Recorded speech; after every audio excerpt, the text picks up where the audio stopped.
All right, what is up, everyone? Washington is back in session, and a huge political fight is already brewing. We're talking about the infamous Epstein files. So if you're ready to get into it, hit that like button and let's go.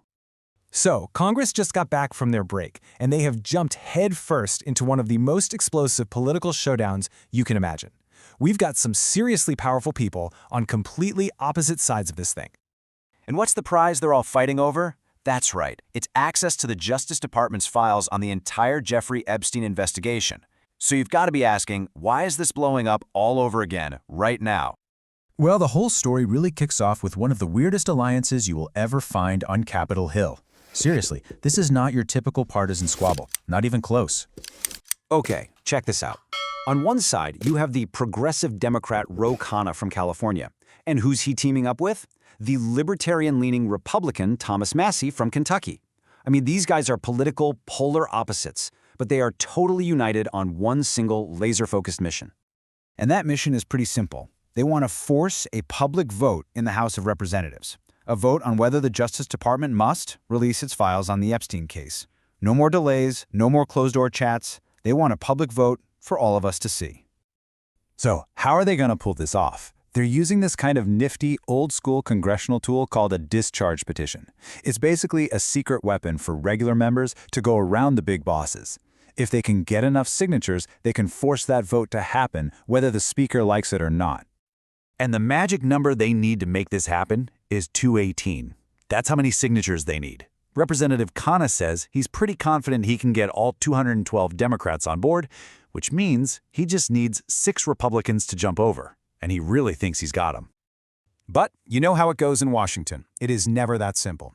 There is a major roadblock standing in their way, and it's coming from the very top of House leadership. And that roadblock has a name, House Speaker Mike Johnson. Yep, he is firmly against this whole idea and is apparently using all of his power to try and shut it down. So, what's his side of the story? Well, he's called the vote a moot point and says it's not necessary. His official line is that the House Oversight Committee is already doing its own review of like 100,000 documents from the Department of Justice. He's basically saying, hey, we're already handling it behind the scenes. But this whole thing isn't just the nerdy fight about congressional rules. Nope. There's a massive shadow hanging over this entire debate. Former President Donald Trump and his own, well-documented history with Jeffrey Epstein. Let's not forget, way back in 2002, Trump told New York Magazine, and I quote, "I've known Jeff for 15 years. Terrific guy. He likes beautiful women as much as I do, and many of them are on the younger side." And you better believe that quote is having a major comeback tour right now. It's like the ghost of interviews past, and it is absolutely haunting this entire conversation. This whole connection is back in the spotlight because a few key things just went down. In June, the DOJ and FBI officially ruled Epstein's death a suicide, while also claiming that famous client list doesn't even exist. Then in July, Ghislaine Maxwell gives this 9-hour interview to one of Trump's old lawyers, pulling the whole story right back into his orbit.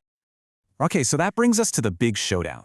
You've got this bipartisan rebellion on one side, and you've got the full power of the House leadership pushing back on the other. So let's break down what's about to happen next. It really just boils down to this. You have Team Release the Files, this bipartisan crew that's demanding a public vote and full transparency. And then you have Team It's Complicated, the leadership, insisting that a quiet review is already happening, so this whole public push is pointless. The very next big move is a news conference that's planned for September 3rd at the Capitol. And get this, it's supposed to feature testimony from survivors of Epstein's trafficking ring. Khanna himself predicted their stories are going to be explosive. Which, of course, brings us all the way back to the biggest question of all, the one at the absolute heart of this political firestorm. What on earth is actually in those files? What is in there that some people are fighting so hard to release and others are fighting so hard to keep locked up? So I gotta ask you, what do you think is really going on here? Is this a genuine search for the truth, or is it just a political game to hurt opponents? Let me know what you think in the comments. And hey, if you want more explainers that cut right through the noise, make sure you're subscribed. Thanks for watching, and we'll see you in the next one.